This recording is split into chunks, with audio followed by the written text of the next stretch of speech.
오늘 본문 말씀은 하나님께서 아론과 그 아들들을 대제사장과 제사장으로 임명하신 후 그들로 하여금 위임의 제사를 드리게 하신 내용입니다. 쉽게 말하면 임명식과 같은 것입니다. 이스라엘에는 5대 제사가 있습니다. 번제, 속죄제, 번제, 화목제. 소제가 바로 그것입니다. 그런데 제사장 임명식에서 번제, 속죄제, 화목제 등 3가지 제사를 드렸습니다. 29장 10에서 14절까지 말씀은 속죄제에 대한 규례입니다. 이 속죄제는 아론과 그의 아들들의 죄를 속함받기 위해 드려졌을 뿐만 아니라 제물을 드릴 단의 속죄를 위해서도 드려졌습니다. 이렇게 함으로써 무엇보다도 먼저 하나님께 제사드릴 사람 및 기구가 성결함을 받아야 했습니다. 시행제물로 바쳐질 수송아지의 머리에 안수하는 것은 사람과 제물을 동일시하여 그 제물에게 사람의 죄를 전가시키다는 의미를 지닙니다. 번제단의 단벌은 하나님의 구원의 능력을 상징합니다. 여기에 희생제물의 피를 바르는 것은 하나님께서 그 피를 받으시고 대신 인간의 죄를 사해 달라는 강구하는 행위입니다. 모든 기름과 간유에 있는 꺼풀과 두 콩가가 제물의 여러 부위 중 이것만 단 위에서 태우는 까닭은 이것은 희생제물의 속부분으로서 가장 기름지고 좋은 부위에 해당되기 때문입니다. 특히 내장은 짐승의 생명과 직접적인 관계가 있는 것으로 그 생명을 하나님께 바친다는 의미가 있습니다. 고기와 가죽과 똥은 짐 밖에 더 불사르라. 희생제물로 드려진 짐승은 인간의 죄책을 짊어진 불결한 것이므로 더 이상 거룩한 성소나 신앙 공동체인 이스라엘 진영에 머물 수 없고 짐 밖으로 내어가야 했던 것입니다. 그러므로 히브리서 전자는 이를 예수께서 인간의 모든 죄를 걸머지신 후 성문 밖에서 죽으신 것과 연결시키고 있습니다. 29장 15에서 18절의 말씀은 번제에 대한 규례입니다. 속죄 제물과는 달리 그 고기와 머리, 다리 부분까지 단위에서 모두 태워야 했습니다.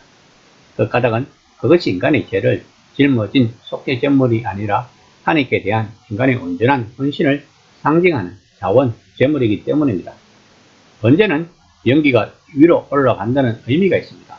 이로 인해 제물이 하나님께 연락되어 죄로 인한 진노가 멈추고 이제 안정되고 평화로운 상태가 된다는 것입니다. 29장 19에서 28절까지는 화목제에 대한 규례입니다. 이 화목제는 소제와 함께 드려졌는데 이것은 하나님과의 화목, 친교 등을 나타내는 제사입니다. 이 화목제에서는 아론과 그의 아들들이 하나님께 받은 소유물이 있는데 이는 하나님께서 자신의 일을 하는 자에게 합당한 양식을 제공해 줌을 의미합니다.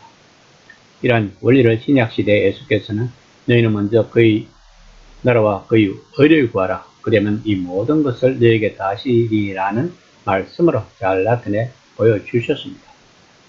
오른깃뿌리, 오른손 엄지, 오른발 엄지는 화목제물로 잡은 순양의 피를 제사장의 이러한 신체 부위에 바르는 것은 곧 하나님께 대한 제사장의 전적 순종과 헌신을 상징적으로 나타내 보여주는 것입니다. 왜냐하면 사람이 손과 발의 엄지가락을 잃으면 그는 곧 힘을 들쏟는 사람이 되기 때문입니다.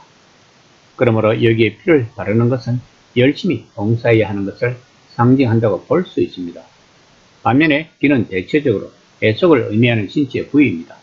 그러므로 고대 건동에서는 어떤 사람이 귀에 구멍을 뚫으면 그는 일평생 상전에 소속된 사람으로서 충성을 다할 것을 의미하는 것으로 이해하였습니다. 그러나 여기서 제사장의 깃뿌리에 화목제물의 피를 바른 것은 그가 하나님의 말씀을 주의 깊게 듣고서 그 말씀대로 철저히 순종하는 것을 나타내는 상징적 행위로 이해함이 보다 타당할 것입니다. 당시 제사장은 다른 생업에는 관여함 없이 오직 하나님께 봉사하는 일에만 전념하였다고 합니다. 따라서 그들은 생계를 유지할 다른 방도가 달리 없었는데 이를 위해 하나님께서는 그들에게 제사를 드리고 난 제물이나 백성들의 11조를 그들의 분깃으로 주셨던 것입니다. 화목제는 하나님과 인간의 화목을 위해 드리는 제사인데 화목의 회복을 위해서라기보다 화목을 감사하여 드리는 제사였다고 합니다. 정 금요일 예수님은 세상 군세인 빌라도와 종교 지도자들에게 거부를 당해서 십자가의 체형을 당했습니다. 그러나 예수님은 3일 만에 부활하셨습니다. 이 부활의 의미는 하나님께서 예수님을 제물로 받아들이셨다는 것입니다. 대속죄일인 7월 10일에 대제사장이 지성소에 유일하게 들어가는 날입니다. 그때 대제사장은 허리에 줄을 매고 들어간다고 합니다. 만약에 하나님께서 그 제물을 받지 않으시면 대제사장을 죽이시기 때문에 죽으면 그 시체를 끌어내려고 허리에 줄을 매고 들어가는 것입니다. 성전 밖에서는 이스라엘 백성들이 대제사장이 무사히 살아서 나오기를 기도하고 있다고 합니다. 살아서 나와야지만 하나님이 그 제물을 받아들였고 그들은 1년 동안 지은 죄를 사함을 받은 것입니다.